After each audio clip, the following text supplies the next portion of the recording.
My name is Justin. I am 73. It's quiet in my house. Silence is not just a sound. It is the material from which loneliness is made. I once reigned in the rooms where the wind rustles now. Now I'm just a shadow, not even in someone else's life. In his own. My house was once magnificent, but now it is only neatly neglected. The bricks on the stairs are crumbling, but the front door handle is shiny. I clean it every day. Not for guests. They don't happen. For myself. To not give up. I drink tea every morning. The brew is cheap, but I once learned how to make it tart, thick, almost bitter. It's a taste that reminds me of wrestling. The TV works without sound. I don't need to hear. I see. The smiles are empty. The politicians speak with the tongues of snakes. The children in the show shout more than they think. The granddaughter sometimes sends emojis in the messenger. Red heart, he writes. No text. She doesn't remember how I held her on my shoulders when she was afraid of lightning. The son does not call. His name disappears from the recent calls list before I can unlock the phone. The daughter sends money for medicine by automatic transfer. I didn't ask. The corner store is my little theater of humiliation. I am not noticed. The young shop assistants whisper while I count the coins. Their eyes seem to be looking through me. I have no regrets. I just remember. In the polyclinic, the nurse calls out. Who else is there? Ah, old man. Let him come in, if he comes himself. I am not old. I am a wolf sitting in a cage. No one can see the teeth. The mirror in the corridor is the last witness. Sometimes I stop in front of him. I look for a long time. My gaze is heavy, like a wet stone. I ask myself, do I still have the person I was? Muscles are weaker, yes. But the mind is like a blade that has been sharpened for years. And it has not yet lost its sharpness. I keep a notebook. Not a diary, no. This is different. There are names, situations, dates. What others forget, I write down. Because memory is my weapon. It has a map. Sometimes, at night, when the wind knocks the branches outside the window, I lie in the dark and imagine, what if I were different? Soft as they want. Written off not worthy of attention. But in that silence, a voice appears, my own. Deaf, deep. He whispers. They are wrong. I'm not weak. I am invisible. These are different things. They think old age is a sentence. That time took away my power, authority, will. But they do not know. What is sleeping is not dead. And the one who is silent has not forgiven. For now, the world has changed. But I remember what it was like when I was changing it. I was 32 when I first stood up from my chair in the district council office and said no. There were 3 people against me. The chairman, the deputy chairman, and the banker, who wanted to re-register the land of the children's sanatorium as a recreational complex. I left there with threats, without support, but with a straight back. A week later, an article appeared in the local newspaper, anonymous, but written by me. A month later, an inspection from the region. A year later, all 3 lost their positions. The sanatorium is still operating. I inspected. I built a business not on greed, but on calculation, honor, and fear. People did not like me, but they respected me. And respect is a currency that cannot be counterfeited. In the 90s, when the world fell to its knees, I remained standing. I paid salaries when others cut back. I told people the truth when everyone was feeding them with promises. When the exchange rate was jumping like crazy, I sold my Volga to pay for the employee's scholarship because her daughter was studying in Poland. She is now a lawyer in the EU. She never called. My son studied in London. I saved up for his education, refusing vacations, mortgaging an apartment, working in the accounting department alone at night when everyone else went home. He got a degree in finance. Now he manages other people's money, but he doesn't find time for his father. And he doesn't seem to remember whose money allowed him to get there. I've survived partners who cheated. One stole $500,000 from me, the other slept with my wife. But I didn't break down. I played the long game. The one who stole is now running a stationery store in the provinces, after his business burned down due to an audit that I was the first to find out about. I didn't tell him where the warning came from. Now I'm a silent statue. But that's just on the outside. Inside, it's seething. Because I remember everything. And how my children would hide their eyes when they said they couldn't come because of work. And how my grandson said he didn't understand why people over 70 should still think about anything other than a boarding house. They all see only today. I remember yesterday. And the one who remembers the past holds the key to the future. Once I led a company of 200 people. Everyone had their place. Everyone was a pawn, rook, or queen. I sat over the chessboard, calculating not a move, but a game. It wasn't cruel. It was fair, logical. The strong survived, but also those who had value. And I always gave a chance. 1. I don't consider myself good, but I was real, and I didn't disappear. I just became quiet. And that's their biggest mistake, to think that silence equals powerlessness. No, silence is a tool. It's the pause before the blow, before the verdict, before the finale. Pain doesn't always come like thunder. Often it's a drop that sharpens a stone. Slowly, persistently. Not from the outside, from the inside. Yesterday I called my son. For the 4th time in 2 weeks. Not because I had something to say. I just wanted to hear his voice.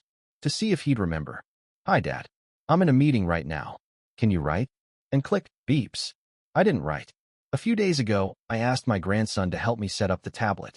He came without taking off his headphones. In 10 minutes he fixed it, then looked at me with a smile, as if I were not a grandfather, but a caricature. Grandpa, you're like a dinosaur. Do you want me to put TikTok on for you? Will you watch trends? I was silent. I smiled. I pretended it didn't hurt. And then I wrote, Max 1542. Mocking. A smile of superiority. Today at the clinic, the doctor said to the nurse, look what's wrong with my grandfather. He can't hear anything again. He's sitting like a stump.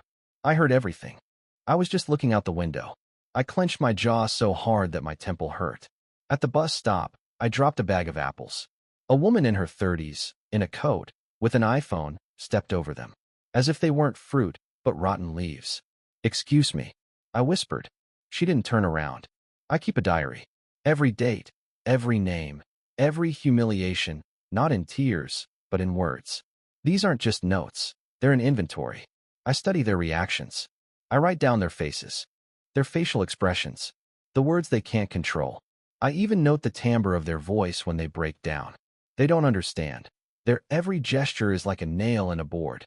And I collect these nails, because one day the time will come to hammer them in. Sometimes I sit in a chair for hours, as if frozen. But inside there is movement. I think. I analyze. When you have managed systems that have moved millions, the brain does not turn off with retirement. It simply hides, like a hunter in the grass. At night, I am woken up by a pain in my knee. An old injury. I once fell off the stage when I presented a new strategy to the ministry. Everyone applauded standing then. Now they don't even get up to give way. But I didn't get angry. I gathered myself. Because a real explosion doesn't start with a scream. It starts with a silence that is deeper than anger. I remember my father's words. He was a carpenter.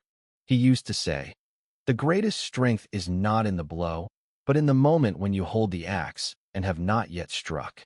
I still hold it. This diary is not pity. It is a map. And I am no longer lost. I am the one who returns. And not to beg, and to let everyone see themselves in their true light. I remember that day down to the second. A gray cloud crept over the city, like an old thought. The air was damp, autumnal, sticky. I was returning from the pharmacy. I was carrying the packages, not heavy, but my hands were shaking. Arthritis doesn't ask permission. At the intersection, I tripped. Maybe over the curb. Maybe over a thought. The packages flew with a crash onto the asphalt. Pills, packages, glass. It crumbled like my days. I fell to my knees. Blood came out on my palm. People were walking by. Wow, the old man is hanging, someone chuckled. Will someone take him? But who needs him? Another voice answered. Who needs him? These words, like a key in a lock, clicked something inside me. My spine stiffened. My eyes lit up. I stood up, not out of anger. Out of clarity, like after strong coffee. For the first time in a long time, something inside me gathered into a heap. Not anger, not resentment. Cold, real, pure, like a surgical instrument. I gathered the scattered things, slowly, as if ceremonially. I returned home. I opened the safe that I hadn't touched in years. I opened it slowly, almost solemnly. Inside was an old phone with buttons, a charger, a card with numbers, a flash drive with documents. A leather-bound notebook. I sat down at the table, and my fingers began to move on their own. An old map of business connections, acquaintances, debts, information. I hadn't forgotten a single face. Not a single debt. I found the number of Alexander T., whom I pulled out of bankruptcy in 2003, gave him an office and people. Now he is the director of a digital agency. Not a word in all these years. But I remembered. And he did too. I sent him one sentence. I remember your first night in my office. You cried. 15 minutes later, a response. What do you need? I recalled that I once managed systems that were more complex than human lives. That I once managed not numbers, but shadows. Now it was time to recall these skills. I created a new plan. Precise. Strategic. Like a chess game. From the first move to checkmate. My enemies will not see me. But they will feel me. Each of them, in turn. I am no longer a grandfather. Not a broken old man. I am the same person I was 20 years ago, only calmer. Wiser. Colder. The game has begun. And this time, I am not going to warn. They don't know that the game has already begun.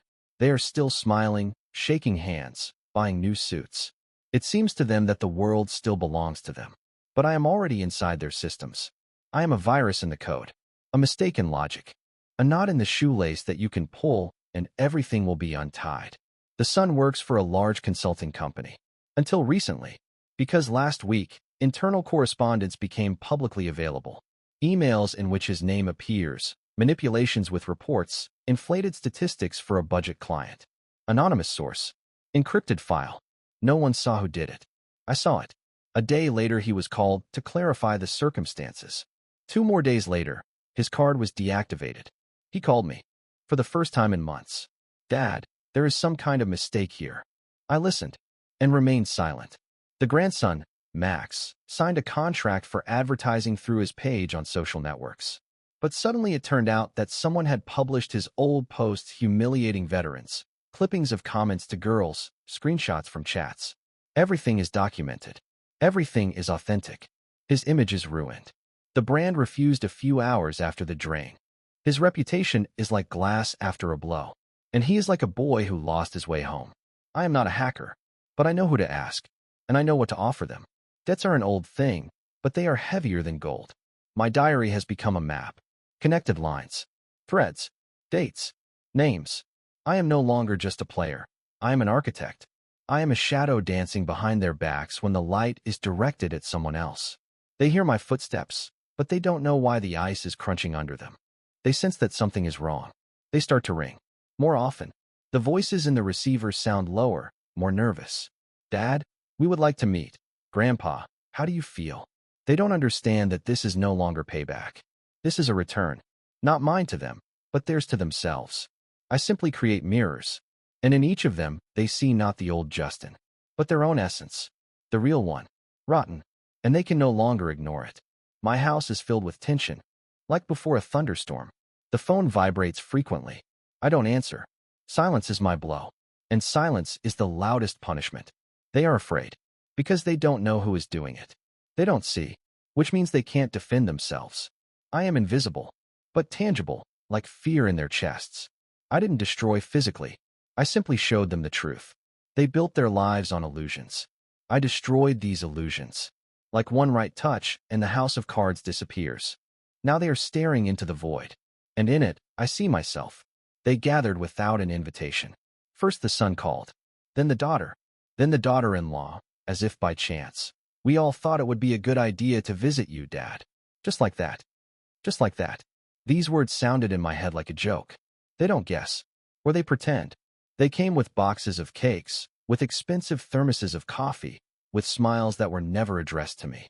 Their hands trembled, like those of people who are afraid that something will happen, although they don't know what exactly. They sat down at the table. The granddaughter turned off the phone for the first time. The grandson didn't grunt. The son gulped air like a fish. Dad, we haven't talked much. But maybe we should be together more often. The son's voice was even, but there was something fragile cracking in it. I didn't answer. I just stared. Silently. For a long time. Their eyes lowered, as if something was pressing on the back of their heads. They didn't need my rage. It wouldn't have given them anything. But silence became a mirror in which they saw what they had created. I didn't shout. I didn't scold. I didn't mention anything. Not about the phone calls. Not about the pharmacy. Not about nobody needs me. I let them talk. For the first time, to themselves. And then I got up and went to the office. They stayed sitting.